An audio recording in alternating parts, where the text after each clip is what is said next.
Emmanuel Macron, le président français, mérite un troisième mandat. Au regard de ses sorties vis-à-vis de l'Afrique, jonchées de condescendance, de mauvaise foi et même d'injonction, le moins que l'on puisse dire, c'est qu'il travaille pour l'Afrique. Sauf que lui-même, visiblement, ne le sait pas. Notre histoire commune, ici au Gabon, ne nous le cachons pas, c'est aussi celle de la France-Afrique. Et cet âge de la France-Afrique est bien révolu. Mais j'ai parfois le sentiment que les mentalités n'évoluent pas au même rythme que nous. Quand je lis, j'entends, je vois qu'on prête encore à la France des intentions qu'elle n'a pas, qu'elle n'a plus. On semble encore aussi attendre d'elle des positionnements qu'elle se refuse à prendre. Et je l'assume totalement. Nous avons des intérêts à défendre. Et je pense que quand on parle d'Afrique, il faut le dire clairement, parce que ça va beaucoup mieux en le disant. On ne va pas faire le bien commun. On a des défis communs. On ne dit pas on arrive chez vous parce qu'on va faire le bien chez vous à votre place. Parce que vous n'êtes pas capable de savoir ce qui est bon pour vous, de le penser ou de le faire. Non. On vient défendre nos intérêts. La France n'est pas une assurance vie au règlement des problèmes politiques des différents pays. Je le dis très clairement. Et le rôle de la France n'est pas de régler toutes les situations en Afrique. Je le dis tout aussi clairement. Nos enfants sont morts en Afrique pour lutter contre le terrorisme là-bas. Mais ce n'était pas la France toute seule qui pouvait lutter seule contre le terrorisme sur le continent africain. Si les gouvernements africains ne jouent pas leur rôle, si en quelque sorte ils transfèrent tout à la présence militaire française, on n'y arrivera jamais. Et donc quand il y a une déception, assez logiquement, les gens viennent vers nous en disant « c'est votre faute ». Non, ce n'est pas notre faute parce que ce n'est pas chez nous.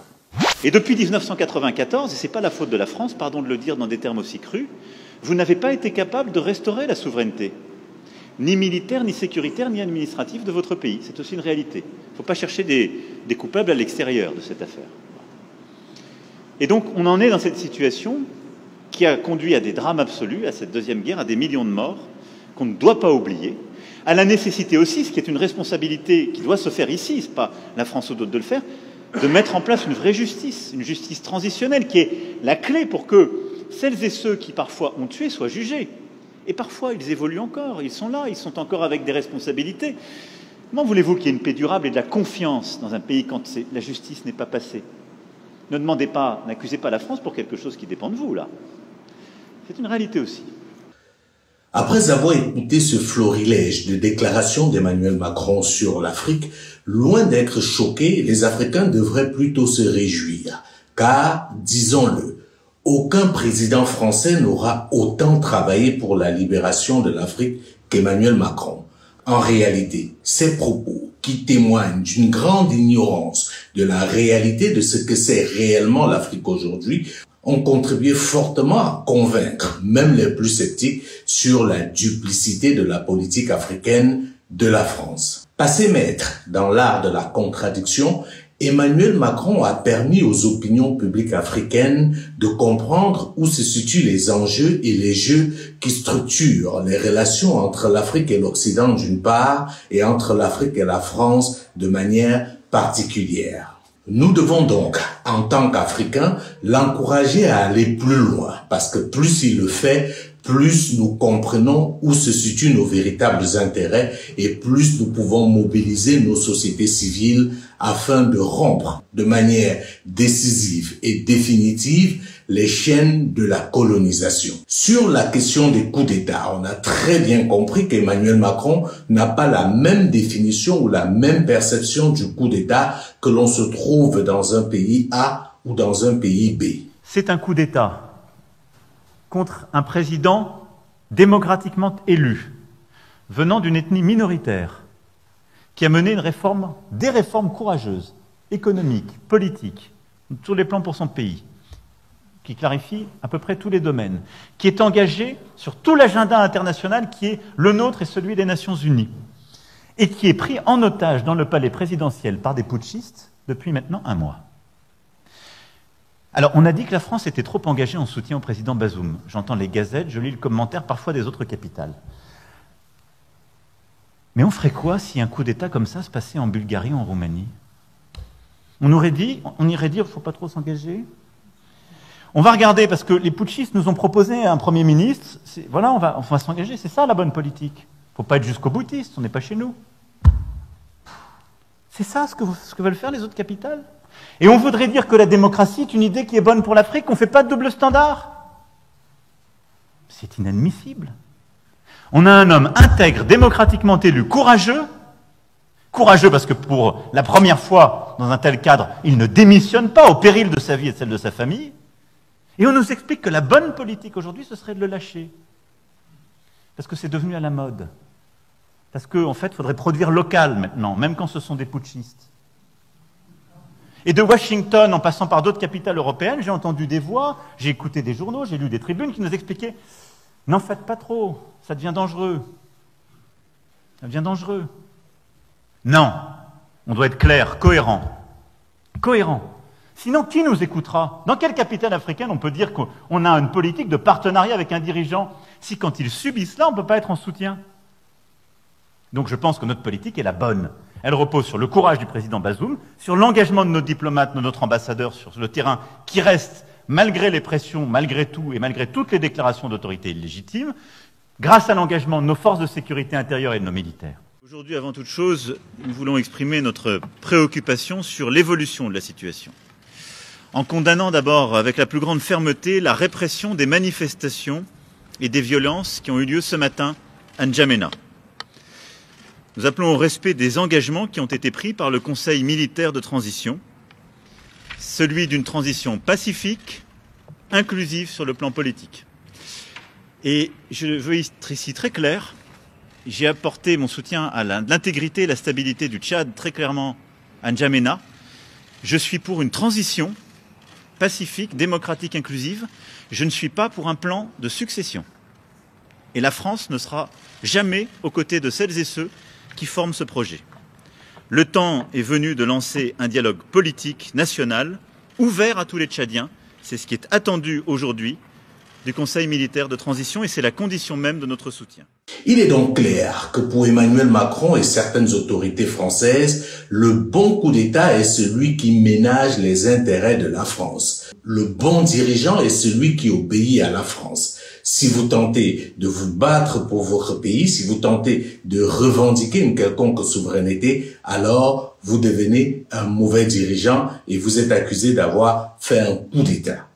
Ce qui est intéressant, c'est que si on s'arrête un temps soit peu sur ce qui fait l'actualité aujourd'hui, notamment entre la France et le Niger, on se demande bien pour quelles raisons la France peut refuser d'obtempérer aux injonctions des nouvelles autorités de Niamey. Selon la France, le nouveau dirigeant du Niger ne serait pas légitime. Seulement, on a envie de se poser la question, face à qui il doit être légitime? Est-ce à la France de décider qui est légitime ou pas en Afrique? Est-ce que la reconnaissance de la France est une condition sine qua non pour que le Niger existe en tant que pays souverain?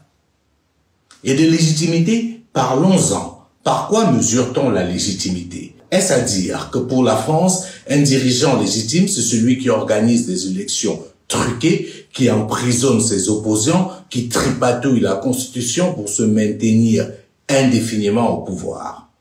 La question centrale aujourd'hui à se poser en tant qu'Africain, c'est comment pousser au maximum la France et son dirigeant actuel, Emmanuel Macron, à commettre le plus de gaffes possible, pour permettre à ceux qui étaient encore sceptiques ou alors à ceux qui ne comprenaient pas très bien ce qui est en train de se jouer en Afrique de prendre enfin conscience et de suivre la vague de mouvements de libération qui est en cours aujourd'hui dans le Sahel. Il faut également relever que Emmanuel Macron n'est pas le seul en France à penser ou à agir ainsi. Comme c'est souvent le cas, les dirigeants sont accompagnés par leurs intellectuels, qui écument désormais les plateaux de télévision pour expliquer aux Africains ce qu'est l'Afrique et quels sont les intérêts de l'Afrique. Pourquoi ce sentiment anti-français dans les rues de Bamako? Des manifestations anti-françaises à Niamey. Il y a un sentiment anti-français qui s'est développé. Les putschistes jouent à chaque fois du sentiment anti-français. Centrafrique, Burkina, Mali, la France y est allée appeler par le Mali, c'était François Hollande pour venir les aider à contenir les djihadistes. On l'a fait. Tous ceux qui disent qu'on ne l'a pas fait, on a empêché les djihadistes d'arriver et de conquérir tous les territoires.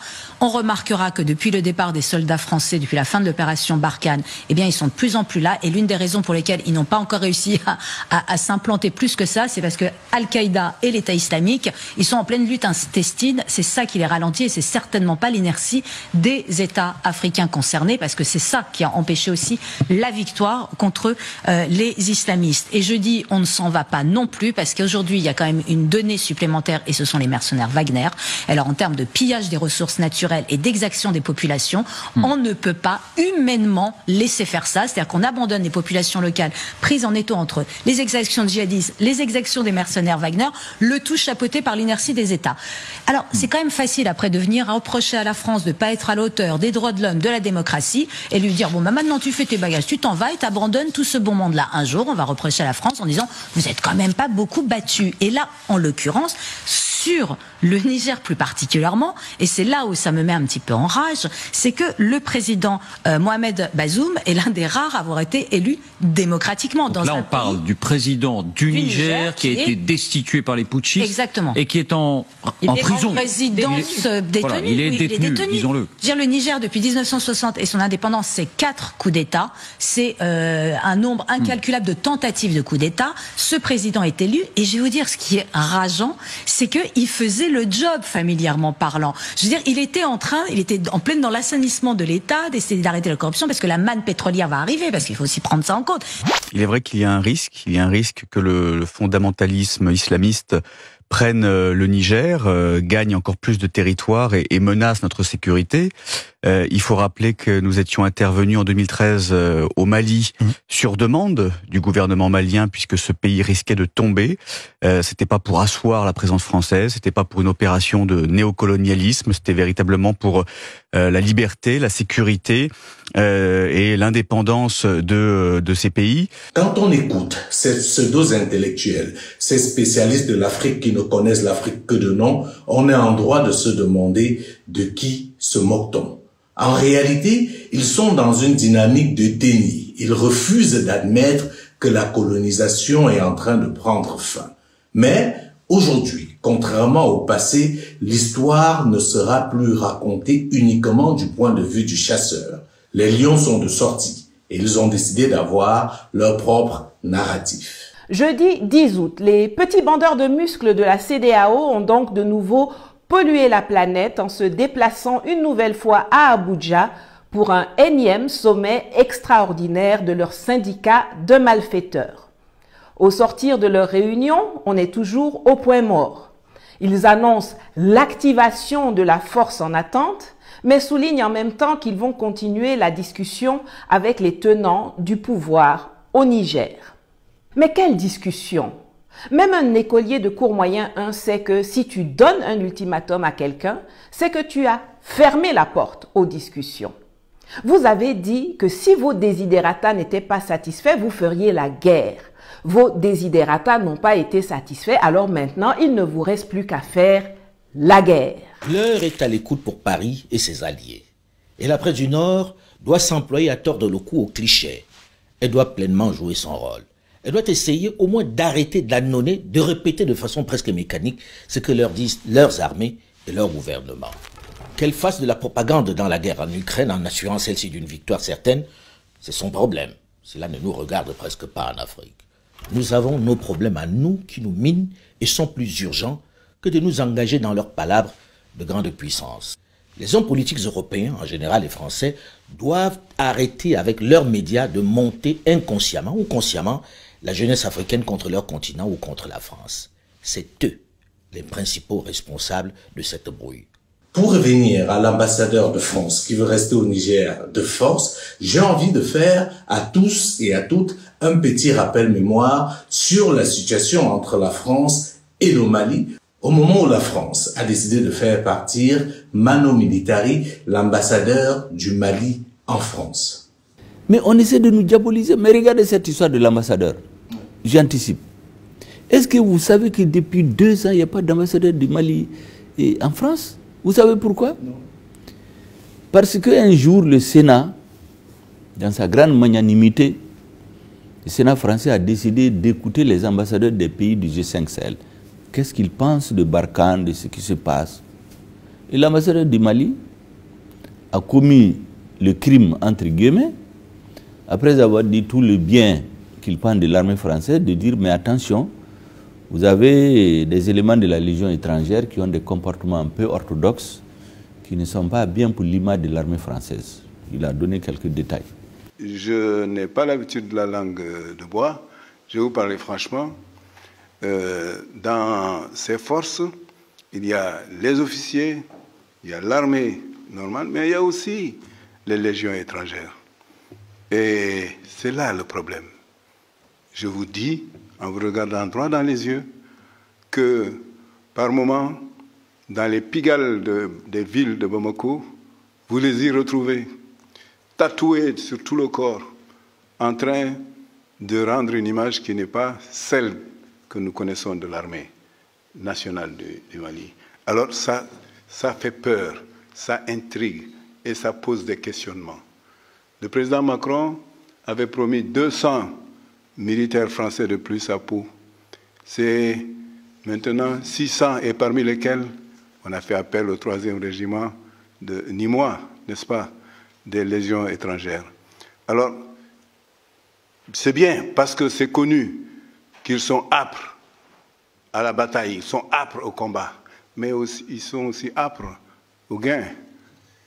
Ce n'est pas le type de soldats, le type de militaires qui, si on ne les encadre pas, donnerait une belle image de l'armée.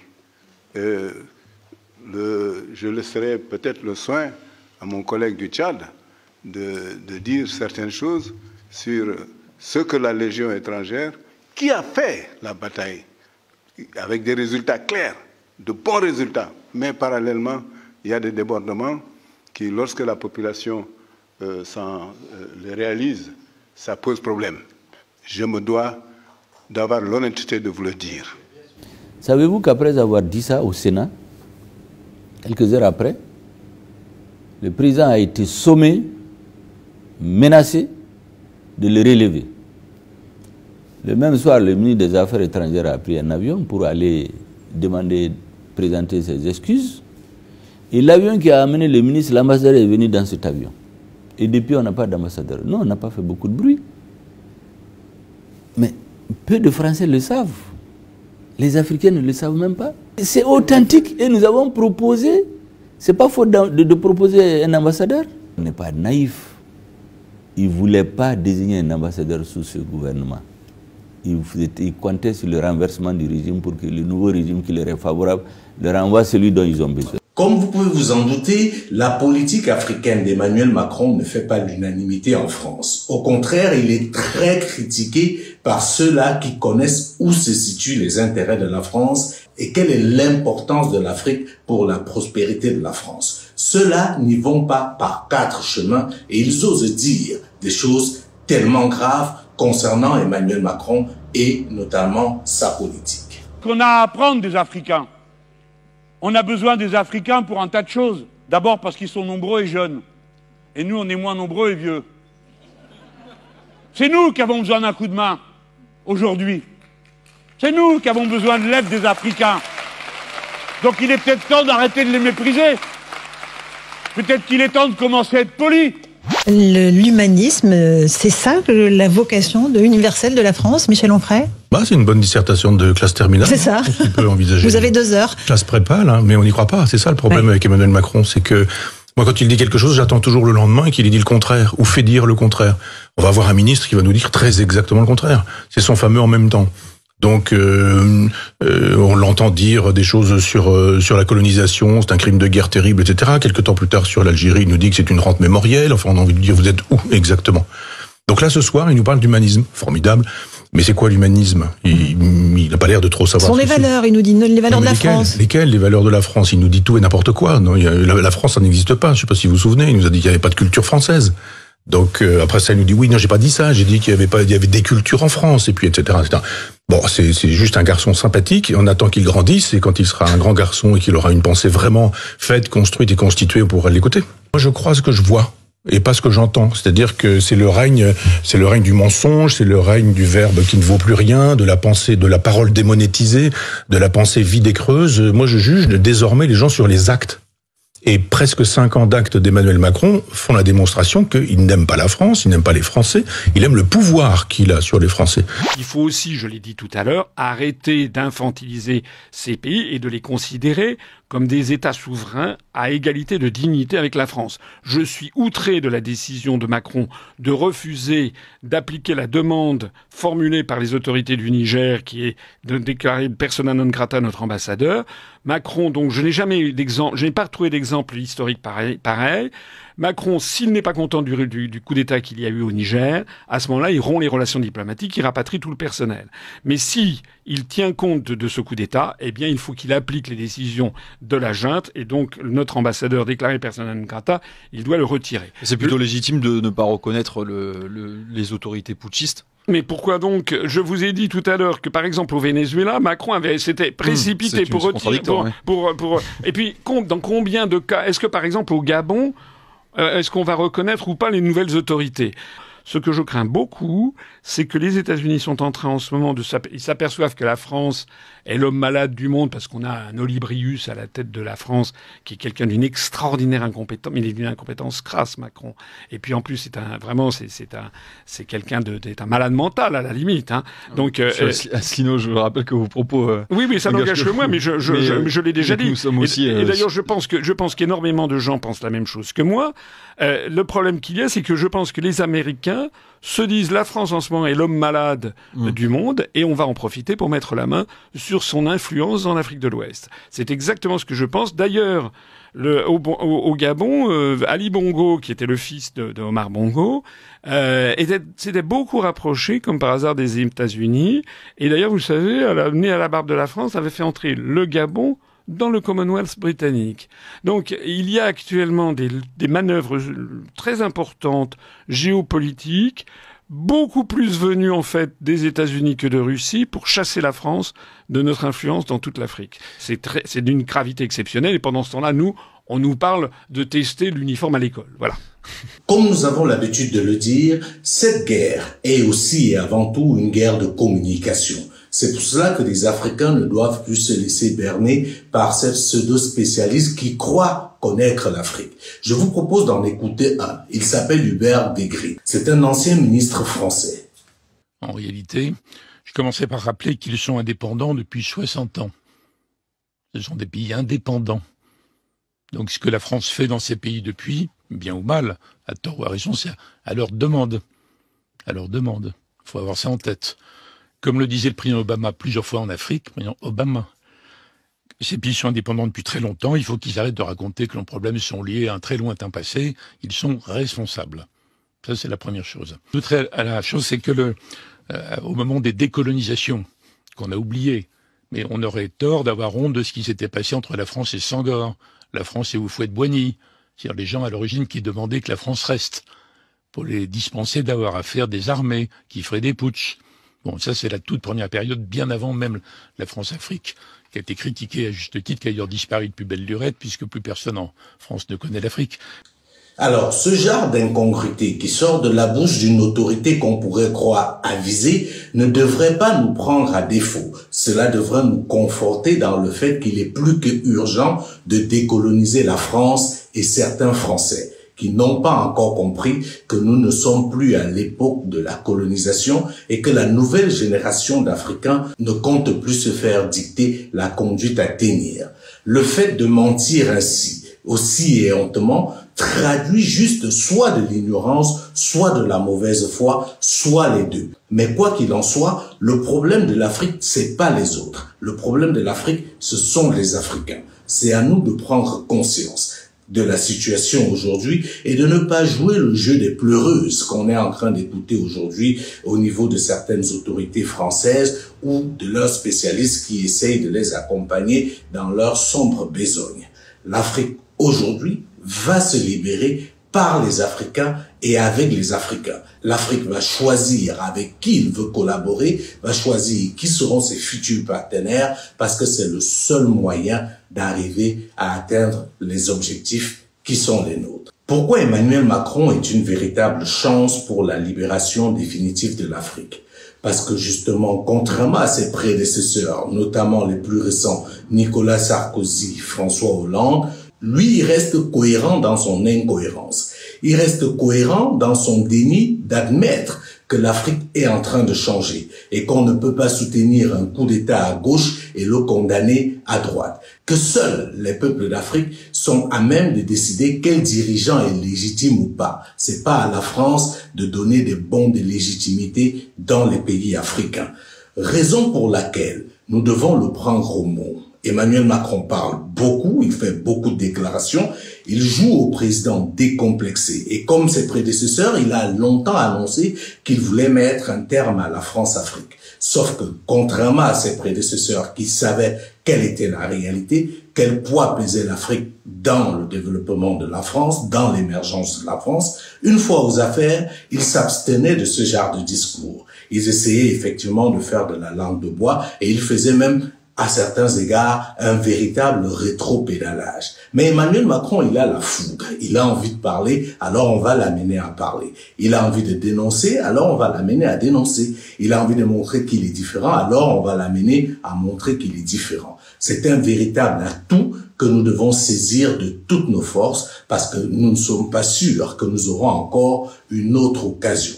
On peut le dire sans risque de se tromper, de tous les présidents de la 5e République française, Emmanuel Macron est un Africain. Il est celui-là qui travaille de manière consciente ou inconsciente pour l'Afrique. Et ça, nous ne pouvons que l'encourager et lui tirer notre chapeau. Maintenant, il faut être clair, nous ne sommes pas engagés, il ne faut pas céder à un narratif utilisé par les putschistes qui consisterait à dire notre ennemi est devenu la France. Le problème des Nigériens aujourd'hui sont des putschistes qui les mettent en danger parce qu'ils abandonnent la lutte contre le terrorisme, parce qu'ils abandonnent une politique qui était bonne économiquement pour eux et qui sont en train de perdre tous les financements internationaux qui étaient en train de leur permettre de sortir de la pauvreté. C'est ça la réalité. Et si on ne le dit pas nous avec courage, qui le dira? Donc nous devons poursuivre cette politique avec fermeté, sortir des mensonges et des facilités. Et donc notre politique est simple. On ne reconnaît pas les putschistes. On soutient un président qui n'a pas démissionné, aux côtés duquel nous restons engagés. Et nous soutenons l'action diplomatique, et quand elle le décidera, militaire, de la CEDEAO, dans une approche de partenariat, qui est celle que j'ai présentée en février dernier. Ni le paternalisme, ni la faiblesse, parce que sinon, on n'est plus nulle part. Rien ne justifie cet acharnement et ce refus d'obéir aux ordres des autorités du Niger. Ce n'est pas à la France de décider qui est légitime ou pas. Ce rôle-là ne lui est plus dévolu. Le temps de la France, mère patrie, qui décidait de qui peut être chef d'État ou pas dans certains pays africains est terminé. Il va falloir l'accepter de gré ou de force. On ne peut pas continuer à penser que les Africains sont tellement infantiles que tout ce qu'ils font sont le fruit de la manipulation. Ces milliers de jeunes Nigériens qui descendent dans les rues soutenir les autorités actuelles ne sont pas forcément manipulés, contrairement à ce qu'on veut faire croire. La France doit plier bagage. Vous avez vu comment nous nous sommes réunis. La population nigérienne, les jeunes Nigériens, tout le monde s'est réuni ici. Nous allons nous réunir aujourd'hui, nous allons nous réunir demain, nous allons nous réunir après-demain et pour toujours. Jusqu'au jour où nous verrons la France quitter le pays. Et la France va quitter, et elle quittera encore. Qu'est-ce qui empêche à la France et ses alliés du Niger, qui ont énormément de moyens, de mobiliser autant pour demander, comme la France le souhaite, le retour de leur allié Mohamed Bazoum aux affaires? C'est un rêve que la France caresse qu'il va falloir oublier. Il est temps que la France sorte de son cauchemar.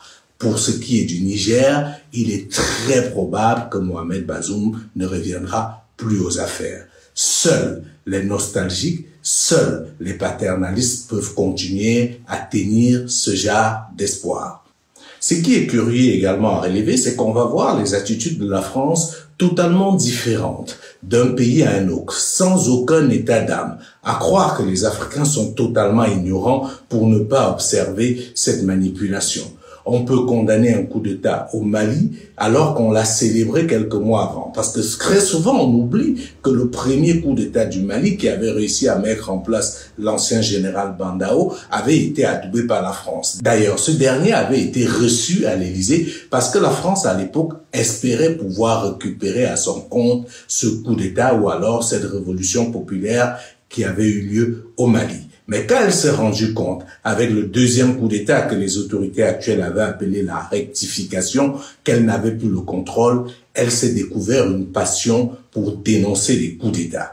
J'ai plus besoin ici de revenir sur l'exemple tchadien où la France n'a pas mis les gants, ou ne s'est pas encombrée de quelque procédure que ce soit pour aller adouber et soutenir le chef de l'État tchadien actuel. Tout ceci démontre très bien qu'on est dans un jeu de dupes et seuls ceux qui vont vouloir rester des dupes vont continuer à accepter cette façon de faire.